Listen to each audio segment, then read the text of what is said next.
امن جرګې زموږ د جهانګیري تحصیل نوخاب تحصیل او د ضلعي تنظیم کومې چې نمایندګي ذوالفقار باچا وکړه موږ سره دلته چې کوم دی نیا صاحب امجد باچا ملک آفتاب خالد خان زمونږ پیر مشرف شاه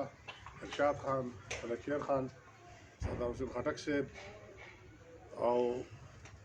زمونږ پیر معرفت شاه صاحب عابد سلطان صاحب ډېر ګڼ مشران ټایم کوتاه دی مازدیګر د مانځه ټایم هم دی خو موږ چې راغلي وو بنیادي طور نو د دې راتلو نه مخکې زمونږ ذوالفقار باچا چې کوم زمونږ د امن جرګې د نوخار ضلعي چیرمین دی مشر دی په دغه موقع موجود وو په دغه احتجاج کې مو په جنازه کې مو نن چې موږ راغلي وو نو دا خالص او مخلص د دې لپاره راغلي وو چې موږ دې خاندان دا یقین دهاني ورکوو چې که ټول خلک رستو شي ټول خلک تاسو سره دې وخت کې چې کوم دی چونکې دا یو تازه غم دی نوی غم دی او په تازه او په نوی غم کې د خلکو جذبات هم ډېر بری خلکو شمولیت هم ټکي او د امن جرګې متعلق زه دا وایم چې امن جرګه نه ووټ غواړي نه نوټ غواړي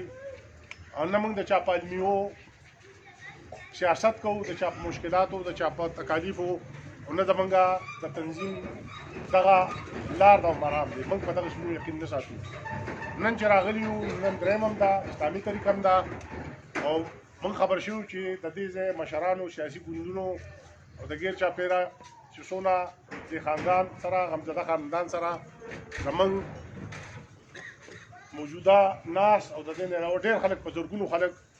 هغې دا یو ډیډلاین ورکړی چې موږ به که چېرې قاتل یا قاتلان ګرفتار نه شو نو 72 غنټې بعد به موږ احتجاج کوو نو چونکې دا خبره اوس دې وخت کې موږ لږه لږه شان دلته په دې موقع د شهید تر سره ډسکس هم کړه موږ ستاسو نه مخکې کېږو نه موږ به ستاسو سترګو ته ګورو ستاسو سوچ ته به ګورو د علاقې سوچ ته به ګورو د دې ځای د سیاسي ګوندونو چې کوم په شریکه بیا یو ترتیب یو لایحه عمل جوړ شي هغې ته به ګورو او موږ به اوس هم تاسو سره یو او بیا به هم تاسو سره یو دا څه خبره بالکل د مایوسۍ د خفګان یا داسې چې دا خاندان یو انتهایی مذهبي خاندان یو اشراف فیملی او دا ماشوم چې کوم ذهني طور هم هغه شان اکټیو نو پسمانده نو عجیبه یو د تعجب خبره راوچتېږي راولاړېږي چې په رڼا ورځ دا داسې ماشوم سره دا دونه ظلم وشو چې موږ ته کربلا رایاده کړه نو خدای شته چې دا د زړه خبره ده دونه درد چې کوم د خاندان محسوس کړی دونه خو موږ نه محسوس کړی خو برابر په دې اړه کې یو تکلیف یو درد شته او د نوخار ضلع خو دونه بدقسمته ضلع ده دلته چې موږ راغلو نو زموږ د راتګ هم بنیادي وجه دا وه چې موږ دلته کته په زیارت اکا صاحب کې څه کم 2 کاله وشو د یوه زلور په نوم باندې یو ماشومه بې دردۍ سره قتل کړې شوه بیا د هغې نه بعد په دې ځای کې مناهل یو ماشومه قتل کړې شوه د هغې نه بعد اوس پر همزانه شکل کې 15 میاشتې وشوې زینب ماشومه دلته قتل شوه دلته په دې ځای کې چې کوم دی نور هم داسې ډېر مظالم شوي دي خو رپورټ شوي نه دي نو په دې کې چې کومه مهمه خبره زه ستاسو د مشرانو په مخ کې تاسو ته کېښودل غواړم دا ده چې یو خو څه کم 2 کاله وشو تر اوسه پورې په یو کیس کې موږ د چوک د پانسۍ خبره هم کوو دا به ډېره ښي چې په چوکونو کې پانسۍ پیدا وشي په دې به د دې خاندان او د دې علاقې او د پاکستان د شریف او دغه ولس تسلي وشي چې کوم خلک نن دا ګڼي چې زموږ بچي په یاره کې دي نن د بچو تحفظ نشته خو موږ دا وایو چې که چېرې دې کې څنګه چې په قومي اسمبلۍ کې په دې بحث وشو او د موجوده قومي اسمبلۍ یو ممبر ووایي چې په چوک کې سزا پکار ده بل ممبر مخالفت وکړي چې نه دا د هیومن رایټس وایلیشن دی په چوک کې نه ده پکار زه دا سوال کوم چې دا بچي چا وجلې نو دا هیومن رایټس نو دا د هغې وایلیشن نو موږ سره د ارګومنټس وکړي موږ سره د کینی مکالمه دې راسره وکړي که چېرې دا هیومن رایټس خو ډېره غټه خبره ده دا خو د ظلم د بربریت انتها ده نو موږ د امن جرګې د پلیټفارم نه د دې تنظیم د سوري نه مطالبه کوو چې په دې کې نور تاخیر نه ونو په داسې کیسز کې د په دې چوکونو کې عام برسرام سزا ملو شي چې یو سزا یو پانسي په دې شوبرا چوک کې ملو شي تاسو یې خو ساتي چې سزاګانې ټول عمر دا لاډبیکل کم څه کم چې دوکو ذوالفقار باچا نو په دې لاډبیکل په قانون کې دا دي چې سزا د ډیټرنس لپاره چې بل ته برت والی نو یو خدا خبره بل دې خاندان ته دا وایم زموږ چونکې امن جرګه په ډېرو سیزونو کې یو کار کوو د انډر پله ذکر شو منشیاتو ذکر شو لینډ مافیا خبرو شوه خو د ماشومانو په دې ایشو موږ هېڅ قسم کمپرومایز نه کوو په کاټلن کې هغه بله ورځ یو ماشوم اسماعیل د دویم جومات ماشوم هغه سره هم دا کار وشو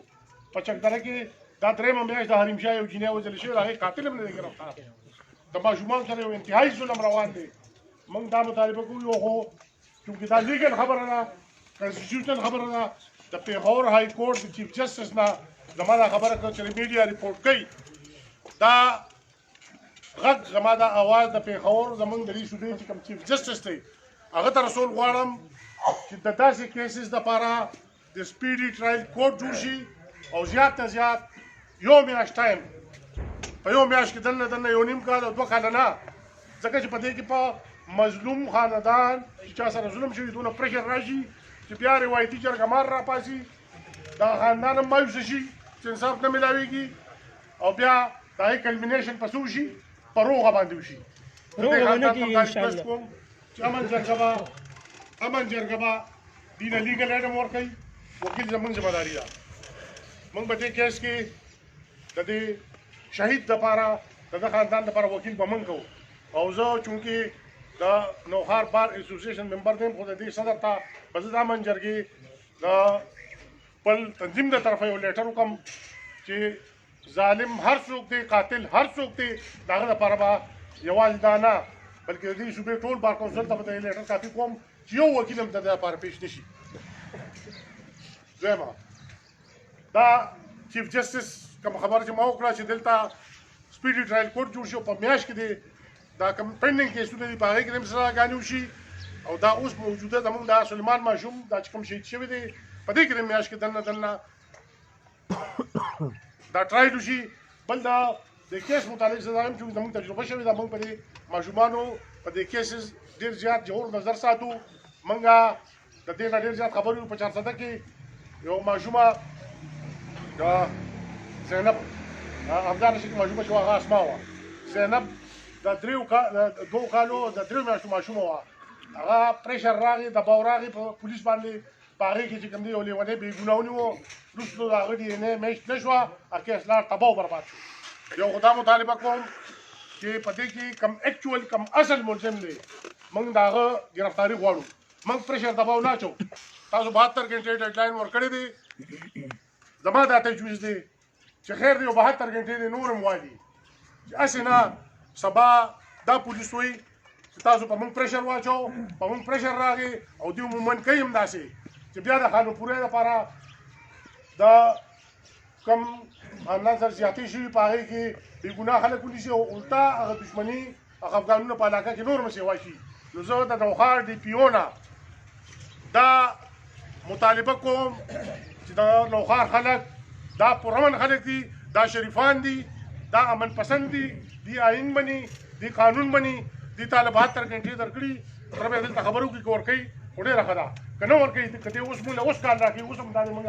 کافي دلته دا سټینډ برابر دی اوس هم سړک ته موږ وتي شو خو ما چونکې د خپلې تجربې